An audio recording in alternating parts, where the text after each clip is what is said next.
I wasn't looking for anything. That's the irony of it all. It started with a harmless scroll through my social media feed on a rainy Saturday night, the kind of evening when the world feels smaller and quieter than it really is.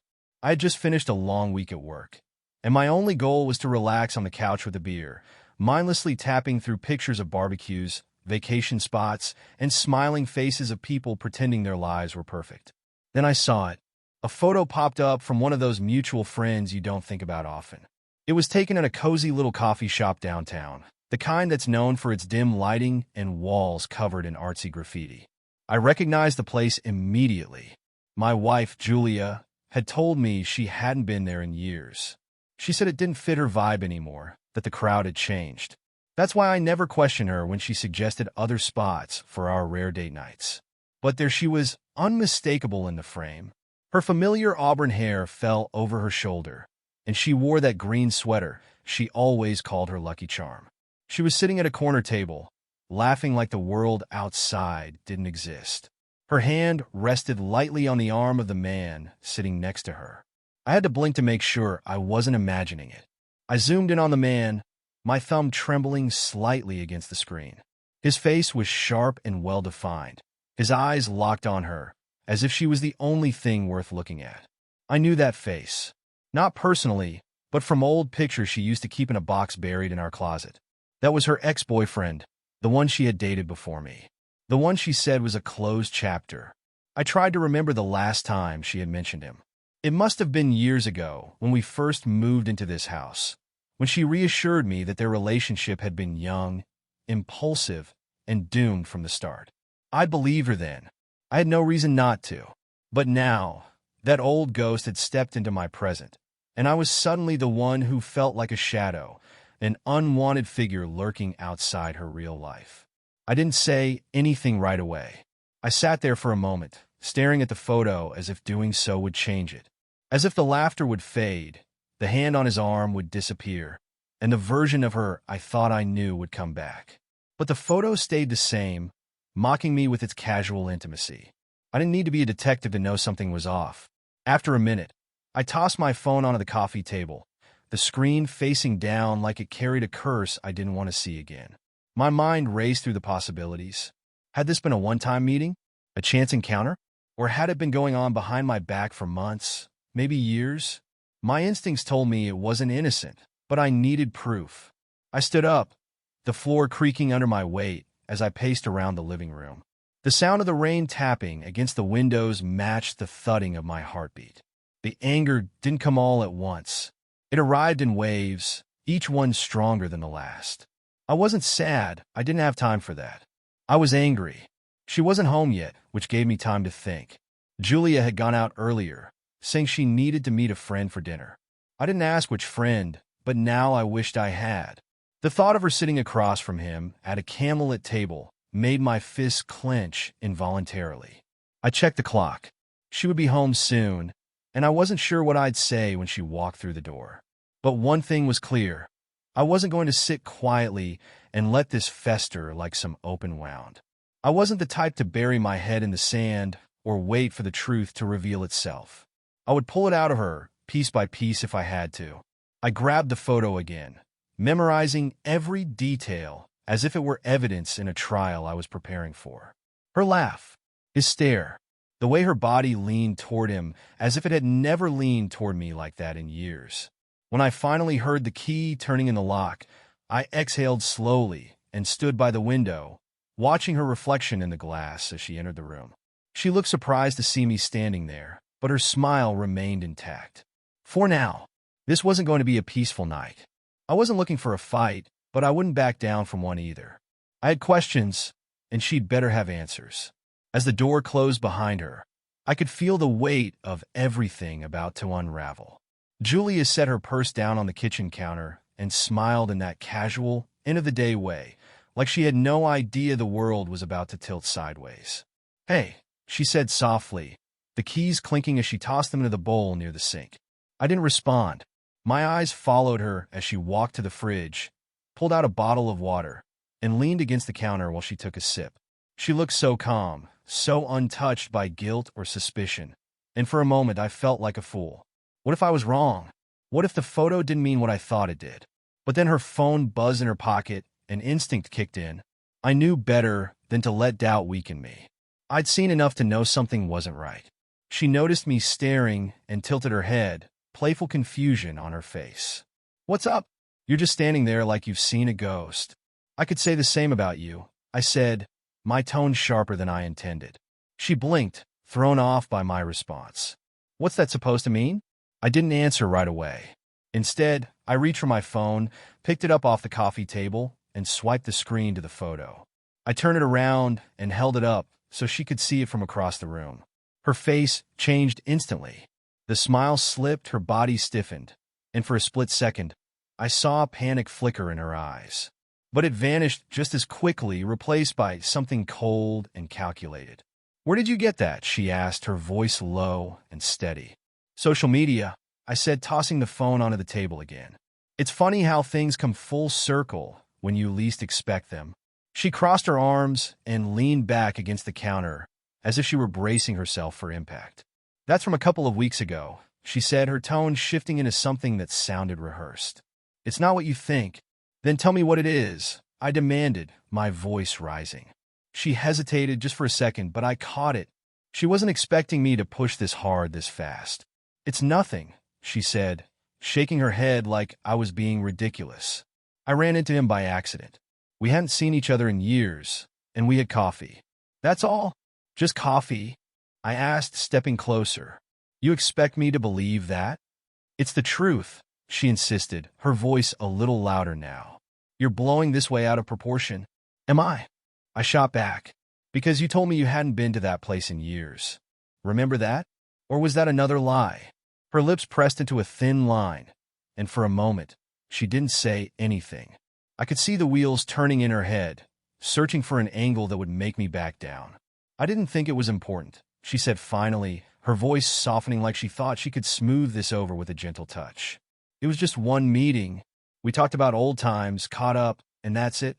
I didn't want to upset you, so I didn't mention it." I laughed, but it wasn't the kind of laugh that comes from anything funny. It was bitter, raw, and filled with disbelief. "You didn't want to upset me?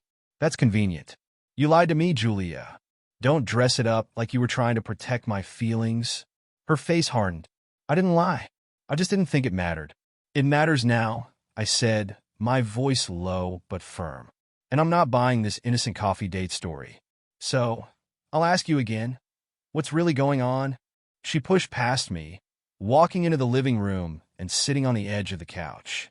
Her hands fidgeted with the hem of her sweater, and for the first time, she looked genuinely nervous. But I wasn't about to let that sway me. I knew how good she was at hiding things when she wanted to. "Nothing is going on," she said, her tone flat, almost bored. "You're making a big deal out of nothing, and it's exhausting. I'm tired, I just got home, and I really don't feel like arguing."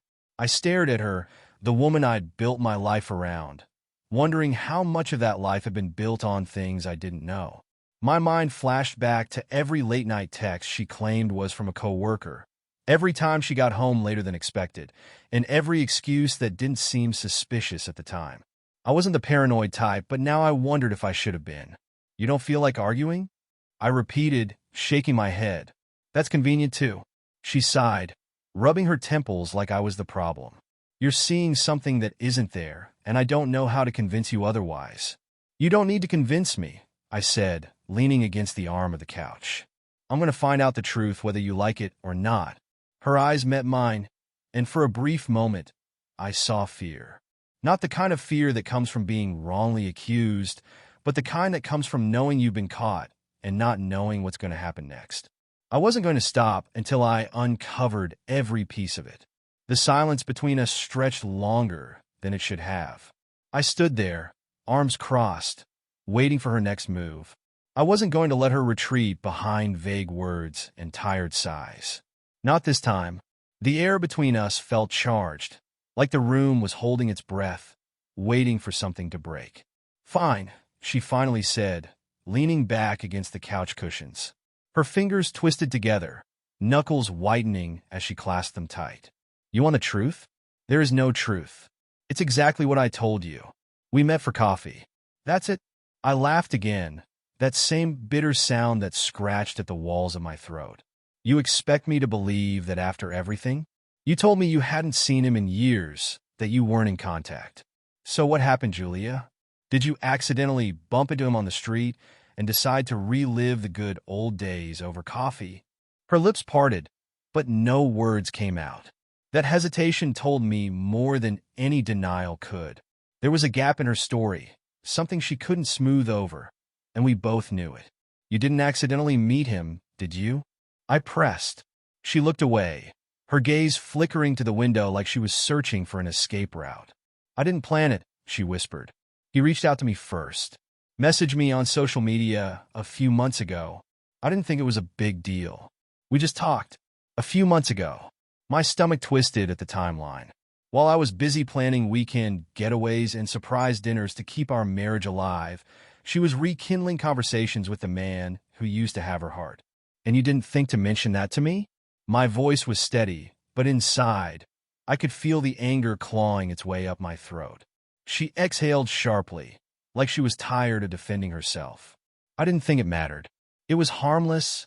Harmless, I repeated, tasting the word as if it were poison.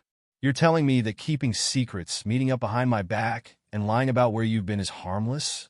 She stood up, crossing the room to stand near the fireplace, her back to me.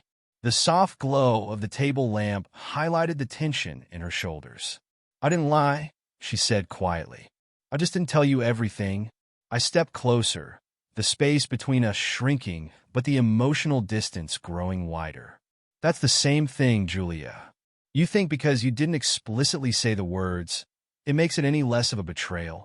She spun around, and for the first time that night, there was fire in her eyes. I'm not cheating on you, she snapped. Is that what you want to hear? That I'm sneaking around, having some torrid affair? Well, I'm not. I made a mistake by meeting him, but it doesn't mean what you think it does. I didn't believe her. I couldn't. Why him? I asked, my voice softer now, but no less demanding. Out of all the people you could reconnect with, why the ex you supposedly left in the past? She hesitated again, and I could almost see her struggling to form the right answer. But there was no right answer that would fix this. Because it was easy, she finally said, her voice barely above a whisper. We had history. He understood parts of me that I didn't think anyone else could. But that doesn't mean I wanted him back. Her words hit me like a punch to the gut. I wasn't sure which part hurt more. The fact that she'd sought comfort in someone else, or the fact that she'd kept it hidden from me until now. I took a step back, running a hand through my hair as I tried to process everything. Does he want you back? She flinched, like the question had struck a nerve. I don't know, she admitted. Maybe, but I told him it wasn't going to happen. I'm married, and I love you. I made that clear. I didn't know whether to laugh or scream. The absurdity of the situation gnawed at me. She loved me, but she had no problem meeting her ex for coffee in secret and keeping it under wraps for months. Love wasn't supposed to feel this hollow. You didn't love me enough to be honest, I said, my tone cold. That's what this really comes down to, isn't it? She opened her mouth to respond, but her phone buzzed again, cutting through the silence like a blade. Her eyes darted to it instinctively, and that was all the confirmation I needed. Who is it? I asked, already knowing the answer. It's no one, she said quickly, too quickly. I reached for the phone before she could, snatching it from the end table and flipping it over. His name lit up the screen like a neon sign, flashing guilt straight into my face. I didn't unlock it. I didn't need to. The fact that he was texting her at this hour told me everything I needed to know. I tossed the phone onto the couch, the sound of it hitting the cushions filling the room like a gunshot. Still think it's harmless?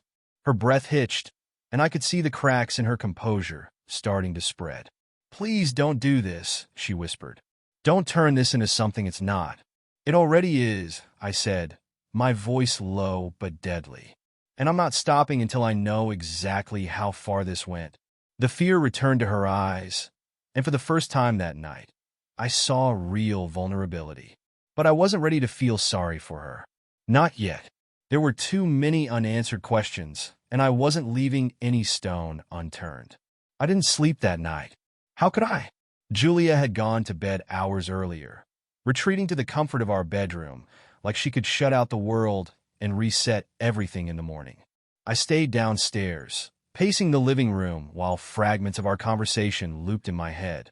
Her denials, her vague explanations, the way her voice trembled when she said, "Please, don't do this." The truth was right there, hanging in the air, just out of reach.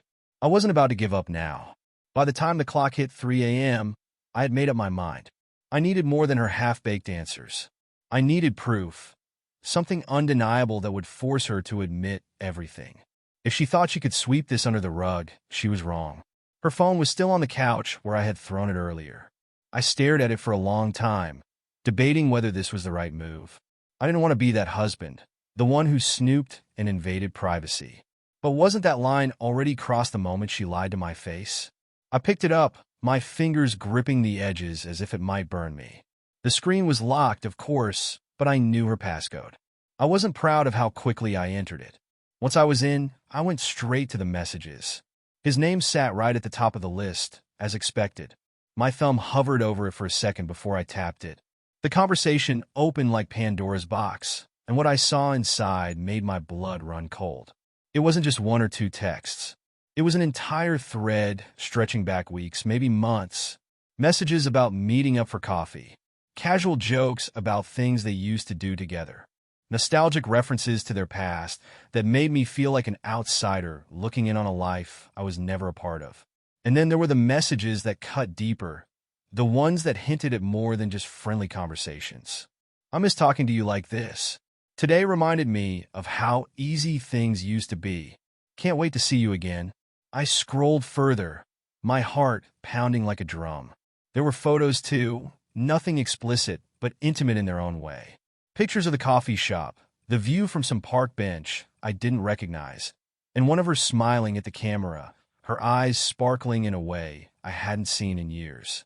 I clenched the phone so tightly that my knuckles ached. The rage that had been simmering beneath the surface erupted all at once, flooding my veins like lava. This wasn't innocent. This wasn't harmless. I needed to confront her right now, but I wasn't stupid. I knew she'd twist things again, try to downplay the messages as just words. She was good at that, turning black and white into shades of gray. But this time, I wasn't giving her the chance. I took screenshots of everything, sent them to my own phone, and deleted the evidence from hers. If she thought I didn't have proof, she'd feel safer admitting more. By the time I crept upstairs, the house was deathly quiet. Julia was asleep, her breathing steady, her face peaceful in the dim glow of the bedside lamp. For a moment, I stood there, watching her like she was a stranger. How had we ended up here? Just a few weeks ago, I would have sworn she was happy. We weren't perfect, but no marriage was. I thought we were working through things together. But now, standing in the doorway, I realized I had been living in a version of reality she had carefully curated for me. I sat down on the edge of the bed, careful not to wake her, and stared at the ceiling. The weight of everything pressed down on me, suffocating and relentless. I knew that when morning came, there would be no going back. I wasn't sure how long I sat there before I finally drifted off into a restless sleep. But when I woke up, the sunlight was streaming through the curtains, and the sound of birds chirping outside felt cruelly out of place. Julia was already up. I heard the faint clinking of dishes downstairs, the sound of her humming softly as if today was just another day. I grabbed my phone, opened the screenshots, and stared at them one last time. This was it. I found her in the kitchen, making breakfast like she didn't have a care in the world. She glanced up when I walked in, her smile easy and warm. "Morning," she said, flipping a pancake onto a plate. I didn't answer. I placed my phone on the table between us and tapped the screen to show her the first screenshot. Her smile faltered instantly. "What is this?" she asked, her voice barely above a whisper. "You tell me," I replied, folding my arms across my chest. "Go ahead. Read them." She didn't need to. I could see it in her eyes. The recognition, the fear, and the realization that her web of half-truths had finally unraveled. Her hand trembled slightly as she reached for the phone, but I snatched it away before she could touch it. "Don't bother trying to delete anything," I said coldly. "I've got everything saved." She took a step back, her back hitting the edge of the counter. I can explain, she said, her voice cracking. Of course you can, I said, sarcasm dripping from every word. You always have an explanation, don't you? Tears welled up in her eyes, but I didn't flinch. This wasn't the time for sympathy. I needed answers, and I wasn't stopping until I had them all. Let's start with the truth, Julia, I said, leaning in just enough to make sure she couldn't avoid me. And don't you dare tell me this was just coffee. Her lips quivered, but no words came out. For once, she didn't have a script prepared. I could feel the cracks widening, and I knew it was only a matter of time before the floodgates opened. Her breath hitched as she stared at the phone in my hand, as if it were a weapon she couldn't defend herself against. I leaned back, giving her space. Not because she deserved it, but because I wanted to watch how far she'd squirm before the truth spilled out. She wiped her eyes quickly, as if erasing the tears would make me forget they'd ever appeared. But I wasn't in the mood to be distracted by theatrics. I knew the difference between regret and performance, and right now, Julia was working on the latter. I didn't cheat on you, she blurted out suddenly, as if saying it first would make it true. It wasn't like that. I swear. I raised an eyebrow, unimpressed. Then what was it? Because these messages don't exactly scream friendly reunion. I tapped the screen, scrolling through the text she clearly wished I hadn't seen. Did you miss him, Julia? Is that what this was about?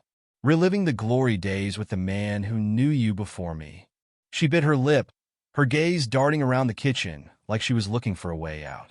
It wasn't about him, she whispered. It was about me. I almost laughed. You're seriously going to make this about self-discovery? Is that the excuse you're using now? Her face flushed with a mix of anger and embarrassment. You don't understand. Things between us haven't been right. You've felt it too, haven't you? The distance, the routine, the way we barely talk anymore. I didn't seek him out because I wanted him. I needed someone to remind me of who I used to be, and that someone just happened to be your ex. I shot back, my voice rising. Do you know how pathetic that sounds? Instead of talking to me, you ran to the guy who had a front row seat to your past mistakes. It wasn't like that, she said again, shaking her head furiously. I wasn't trying to hurt you. I just wanted to feel something. Anything that wasn't this numbness I've been drowning in. The admission hit me like a slap. As much as I hated to admit it, there was a sliver of truth in her words. We had been drifting. I noticed it, but I thought we could fix it. I didn't realize she'd been searching for her fix outside of our marriage. I stepped closer, placing the phone back on the table with more force than necessary. So, what happened after the coffee dates, Julia? Don't lie to me. I'm done with lies. Her mouth opened, then closed, like she was trying to piece together the least damaging version of the truth. We didn't sleep together, she said finally. I swear on everything. I wouldn't do that to you. Then why didn't you tell me about him? I asked, my voice cold and cutting. If it was so innocent, why hide it? Her shoulders sagged, like the weight of her own deception had finally caught up to her. Because I knew you wouldn't understand. I knew you'd see it as a betrayal, even if it wasn't. Because it is a betrayal, I snapped. You don't get to redefine what betrayal means just because you didn't get caught in bed with him. You lied. You hid things. You built an entire secret relationship behind my back, and you expect me to be okay with that? Her tears fell freely now, but I didn't move to comfort her. She wasn't the victim here, no matter how much she wanted to be. You have to believe me, she whispered, her voice cracking. I made a mistake, but it didn't go as far as you think. I stopped it before it could. I leaned against the counter, arms crossed, staring at her like she was a puzzle I couldn't solve. Why now? I asked. Why stop it now, after all this time? She hesitated, and that hesitation told me everything. You didn't stop it, I said, my tone as sharp as a knife. You got caught. She opened her mouth to protest, but no words came out. Instead, she broke down, burying her face in her hands like that would make me disappear. I waited a moment, letting the weight of my accusations settle between us. How far did it really go, Julia? Don't give me the cleaned-up version. I want the truth. She lowered her hands slowly, her eyes swollen and red. We kissed, she admitted, her voice barely audible. Once. That's all. I swear. I clenched my fists, my nails digging into my palms as I fought the urge to explode. When? Last week, she whispered. The timeline hit me like a punch to the gut. Last week, when she told me she had a late meeting. Last week, when I'd been home alone, cooking dinner, and wondering when she'd be back. I took a step back, needing the distance to think clearly. Did you plan it? No, she said quickly. It wasn't planned. We met for coffee, and it just happened. I ended it after that. I told him we couldn't keep doing this. Convenient, I muttered under my breath. It's the truth, she pleaded. I know I messed up. I know I hurt you. But I didn't sleep with him. I didn't let it go that far. I laughed bitterly, shaking my head. And I'm supposed to find comfort in that. Her silence answered my question. I turned away, running my hands through my hair as the weight of her confession settled over me. A part of me wanted to believe her, to cling to the idea that this could be salvaged. But the other part, the angry, betrayed part, knew better. I need some air, I said, grabbing my jacket from the chair. Please don't go, she whispered, her voice broken. We can fix this. I can fix this. I didn't look back as I opened the door and stepped outside. The cool morning air hit my face, but it didn't cool the fire burning inside me. I wasn't sure if this could be fixed, and right now I didn't want to know. I needed time to process everything, to decide what the next move would be. But one thing was clear. This wasn't over. Not by a long shot. I walked aimlessly through the neighborhood. The early morning still quiet. The streets empty except for a few joggers and the occasional dog walker. The world seemed so normal, as if it hadn't shifted under my feet just hours ago. My breath came out in white puffs as I tried to clear my head. But every time I blinked, I saw her face, the panic, the tears, the cracks in her lies. She had admitted to the kiss, but I knew there was more. People don't admit everything in one sitting. They drip-feed the truth in doses they think you can handle. I'd gotten the first dose back in the kitchen, but I wasn't naive enough to think that was all of it. The problem with betrayals like this is that they eat away at everything you thought you knew. Every memory becomes suspect. Every moment gets re-examined. Had I missed the signs? How long had I been living next to a stranger pretending to be my wife? I found myself at the small park where we used to take evening walks during the early years of our marriage. The bench where we'd once sat, laughing and dreaming about the future, now felt like a monument to something that had quietly died. I sat down, pulling out my phone to look at the screenshots again. I scrolled slowly, reading each message carefully, trying to piece together the timeline. Most of the texts were flirtatious, but not overtly damning, until I hit one that stopped me cold. Last week felt like old times. I can't stop thinking about it. I'll wait for your decision. It was from him, and it was sent the night of the supposed kiss. I read it over and over, the words burrowing into my brain like splinters. I'll wait for your decision. What decision? Julia had said she ended it after the kiss, but this message suggested otherwise. If she had truly ended things, why was he waiting for her to decide something? A new wave of anger surged through me. She wasn't done with him, not when he thought she had a choice to make. She had lied again. I stood up, stuffing my phone back into my pocket as I headed home. The brisk walk did little to calm me, but at least it sharpened my focus. If she thought she could outmaneuver me with half-truths, she was about to learn otherwise. When I walked through the front door, she was still in the kitchen, sitting at the table with a mug of coffee cradled between her hands. She looked up as I entered, her eyes swollen and glassy. "You didn't leave," she said softly, like she hadn't expected me to come back. I ignored the attempt at vulnerability and pulled out my phone, placing it on the table between us. I tapped the screen to bring up the message. "Explain this," I said, my voice devoid of any warmth.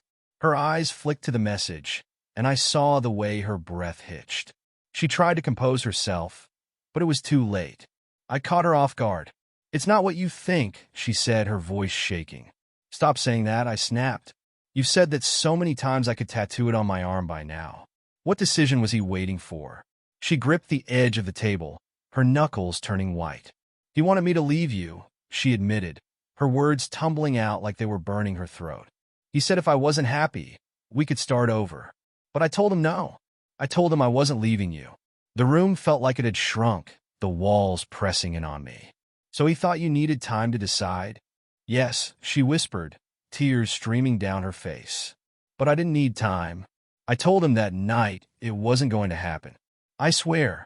I leaned against the table, palms flat against the surface as I tried to steady myself. If you were so sure, why didn't you block him? Why did you let him keep texting you? I don't know, she sobbed, her shoulders shaking. I was scared. I didn't want to make things worse. I thought if I just ignored him, he'd go away. Did you tell him to stop contacting you? She hesitated, and that hesitation was another blow. Not directly, she admitted. I laughed bitterly, shaking my head. So, you left the door open. That's what you're really saying. You didn't want him, but you didn't shut him out either. You kept him on standby, just in case. No, she cried, reaching for my arm, but I pulled away. It wasn't like that. I love you. I've always loved you. You just wanted to have options, I interrupted, my voice cutting through her words like a knife. You wanted to keep him close enough to feel wanted without losing what you had here. Her sobs filled the room, but they didn't move me. I was too far gone, buried under the weight of everything she hadn't said. I need you to believe me, she whispered, her voice barely audible. I ended it. I chose you. I stared at her, the woman I had trusted, wondering how much of that trust had been misplaced from the very beginning. You didn't choose me, I said quietly. You only chose me because I found out. Her face crumpled, and for the first time, I saw the full extent of her guilt. But guilt wasn't enough. It wouldn't erase the texts, the kiss, or the betrayal that had lodged itself like a splinter in my chest. I turned away, heading toward the stairs without another word. I needed space to think, to figure out whether there was anything left worth salvaging. As I climbed the steps, I heard her whisper something under her breath, but I didn't stop to ask what it was. I didn't care. Not right now, because the truth was, I wasn't sure if I could ever believe her again. I spent the rest of the day in our bedroom, sitting on the edge of the bed, staring at the ceiling like it held some hidden message I couldn't quite decipher. The weight of her confession sat heavy on my chest, suffocating, relentless. I replayed every conversation we'd ever had about him, every moment she had slipped away under the guise of something innocent. The betrayal wasn't just in the kiss. It was in the secrecy, the texts, the fact that she had let him live in her life like a shadow I wasn't supposed to see. And now that shadow had grown, swallowing everything I thought we had. By evening, I heard her footsteps approach the bedroom door. She knocked softly, like she wasn't sure if she was welcome. Can we talk? Her voice called through the wood, fragile and trembling. I didn't answer, but the door creaked open anyway, and she stepped inside. Her eyes were swollen, her face pale and tear-streaked. She looked like a woman on the edge of collapse, but I wasn't ready to catch her. She sat down on the floor across from me, her knees pulled to her chest. For a moment, the only sound was the hum of the radiator. Then she broke the silence. I know I destroyed everything, she whispered, but I'm begging you to let me fix it. You can't fix this, I said, my voice hollow. You think saying sorry will glue the pieces back together? It won't. The cracks will always be there. She wiped her eyes, her hands trembling. I'll do whatever it takes. I'll cut him off completely, block him, change my number if I have to. Just tell me what you need. I let her words hang in the air, knowing she was desperate, but unsure if her desperation was for me or to save herself from the consequences. You lied to me for months, I said finally, and you expect me to believe that you're suddenly capable of honesty now. I am, she insisted, her voice cracking. I'll prove it to you. I'll do anything you want. I shook my head, the weight of her promises pressing down on me like stones. You're only saying that because you got caught. If I hadn't seen that photo, you would have kept going, wouldn't you? No, she said quickly, shaking her head. I swear I was going to end it. I cut her off, my anger flaring again. You keep saying that, but I don't believe you. You didn't end it. I did by finding out. And if I hadn't, who knows how far it would have gone. She sobbed quietly, her hands covering her face as she rocked back and forth on the floor. I wanted to feel something, pity, forgiveness, anything, but all I felt was exhaustion. Then, as if fate wasn't done messing with me, her phone buzzed from the nightstand. We both turned to it, and in that split second, I saw her panic flare up again. She lunged for it, but I was faster. I grabbed the phone and unlocked it, my heart pounding as I opened the message. It was from him. I know you're scared, but we don't have to hide anymore. Just say the word, and I'll be there. I stared at the words, my hands shaking with a mix of rage and disbelief. I turned the phone around, shoving it in her face. You told him it was over, huh? That's what you said, right? She cried harder, her sobs echoing in the room. I didn't reply. I didn't. But you didn't block him either, I snapped. He's still waiting for you, Julia. He still thinks you're going to leave me. And do you know why he thinks that? Because you left the door open.